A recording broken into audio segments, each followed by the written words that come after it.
ক্রিকেটে ম্যাচ জয় নিশ্চিত করে যারা সাজঘরে ফেরেন তারা হলেন ফিনিশার। ওয়ানডের ইতিহাসে সেরা ফিনিশারের ছোট তালিকায় জ্বলজ্বল করছে একজন বাঁহাতির নাম। তিনি হলেন মাইকেল বেভান। তিনি বহু নিশ্চিত হার রুখেছেন, তাতে জুটে যায় অজিদের ক্রাইসিস ম্যানেজারের তকমা। স্টিভ ওয়ার নেতৃত্বে অস্ট্রেলিয়ার বিজয় রথের ছিলেন অন্যতম কারিগর। ওপেনিংয়ে Adam Gilchrist, Matthew Hayden, top আর মিডল অর্ডারে Ricky Ponting, Damien Martin, Michael ক্লার্করা নির্ভয়ে ব্যাট করতে পারতেন। বেভান আছেন বলেই প্রায় 10 বছর ধরে অস্ট্রেলিয়া ক্রিকেট দলে ম্যাচ উইনার হিসেবে রাজত্ব করে গেছেন তিনি। তাকে ডাকা হতো দ্য টার্মিনেটর বলেও। তিনি মেশিনের মতো রান করে দলকে জেতানোর ক্ষমতা রাখতেন। 2007 সালে আন্তর্জাতিক ক্রিকেট থেকে অবসর গ্রহণ করার সময় ওয়ানডেতে তার গড় ছিল 53, যেটি প্রথম দিন থেকেই কখনো 40-এর নিচে নামেনি। তবে অস্ট্রেলিয়া জিতেছে এমন ম্যাচগুলোতে এই গড় 86।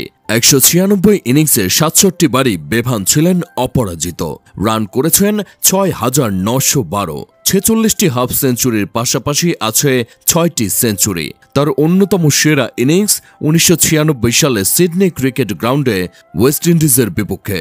173 রান তাড়ায় 38 রানে 6 উইকেট হারিয়ে ফেলে স্বাগতিকরা। এরপর ওয়ালস, গিবসন, অ্যাম্ব্রোদের মোকাবিলায় 88 বলে 78 রানে অপরাজিত থাকেন।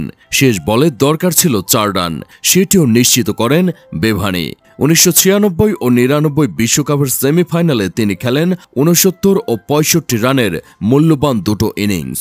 2003 বিশ্বকাপে ইংল্যান্ড ও নিউজিল্যান্ডের বিরুদ্ধে গুরুত্বপূর্ণ দুটি ম্যাচে তাকে দেখা যায় সত্যিকার ফিনিশার রূপে। গ্রুপ পর্বের শেষ ম্যাচে ইংল্যান্ডের বিপক্ষে 204 রান তাড়ায় অজিদের 48 রানে নেই 4 উইকেট। সেখান থেকে দাঁড়ায় 135 রানে 8 উইকেট। নবম উইকেটে অ্যান্ডি বিকেলের সঙ্গে 70 রানের জুটি বেঁধে ম্যাচ জেতান বেভান। সুপার 6-এ কিউইদের বিরুদ্ধে 84 রানে নেই 7 উইকেট। হারায় অস্ট্রেলিয়া। ফের বিকেলকে নিয়ে পাল্টা আক্রমণ, ম্যাচ জিতে নেয় অজিরা, পরে হয় চ্যাম্পিয়ন। বেভান কিন্তু বিগ হিটার ছিলেন না, তবু ওভার প্রতি 8 থেকে 10 রান তুলে নেওয়া যে সম্ভব তা তিনি প্রথম দেখান। হেতুক বড় শটে না গিয়ে সিঙ্গেলস ডাবলস নিয়ে স্কোর বোর্ড সচল রাখতে তিনি ছিলেন তুলনাহীন। Strike rotation, finding the gaps ও রানিং বিটুইন দ্য উইকেটেও ছিলেন অপ্রতিদ্বন্দ্বী।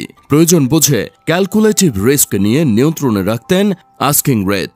গোটা ক্যারিয়ারে বেভানকে লম্বা সময় ব্যাটিং করতে হয়েছে টেল এন্ডারদেরকে নিয়ে। ইস্পাত কঠিন মনোবল এবং সলিড টেম্পারামেন্টের কারণে চ্যালেঞ্জ তিনি উতরে যান সহজেই। বেভান যে বোলারদেরকে মোকাবিলা করে রান করেছেন সেই তালিকা তাকে আরও মহান করেছে। পাকিস্তানের ওয়াসিম আকরাম, ওয়াকার ইউসুফ, শোয়েব আখতার, সাকলাইনদের সামলেছেন। শ্রীলঙ্কার চামিন্ডা ভাস, মুত্তিয়া মুরালি ধরনরাও তার বিরুদ্ধে সাফল্য পাননি। ভারতের অনিল কুম্বলে, জাভাগাল শ্রীনাথ রাও ছিলেন অসহায়। ওয়েস্ট ইন্ডিজের কোর্টনি ওয়ালস, কার্টলি অ্যাম্ব্রোসরাও কিছু করতে পারেননি। নিউজিল্যান্ডের শেন বন্ড, ট্রিম কেয়ার্নস, ড্যানিয়েল ভিক্টোরি, ইংল্যান্ডের জেমস অ্যান্ডারসন, অ্যান্ড্রু ফ্লিন্ট ফরাও ছিলেন অসফল। সাউথ আফ্রিকার Shaun Pollock, Allan Donald, Makhaya Ntini আর জিম্বাবুয়ের হিথ স্ট্রিকদের মতো টপ ক্লাস বোলারদের সামলেছেন বেভান। বেশিরভাগ ম্যাচই তিনি খেলেছেন বাউন্সি সিমিং কন্ডিশনে তুলনামূলক শক্তিশালী বোলিং অ্যাটাকের বিরুদ্ধে। পুরো ক্যারিয়ার জুড়ে দারুণ স্ট্যামিনা দেখানো এই লোয়ার মিডল অর্ডার ব্যাটার শেষমেশ সরে যেতে বাধ্য হন চোটের কারণে। ওয়ানডে ক্রিকেটের এই বিস্ময় টেস্ট ম্যাচে সেভাবে নিজেকে মেলে ধরতে পারেননি। 18টি ম্যাচে দেখা পাননি সেঞ্চুরির। 29 গড়ে রান করেছেন কেবল 785। দলের প্রয়োজনে হাতও ঘোরাতেন বেভান। টেস্টে 21টি উইকেটের মধ্যে এক ম্যাচে নিয়েছেন 10টি। সেরা বোলিং 82 রানে 6টি। অপর ইনিংসে 4 উইকেট নিতে খরচ করেন 31 রান। একদিনের 68 ম্যাচে হাত ঘুরিয়ে তার উইকেট সংখ্যা 36টি। ওভার প্রতি রান দিয়েছেন কেবল 5 করে।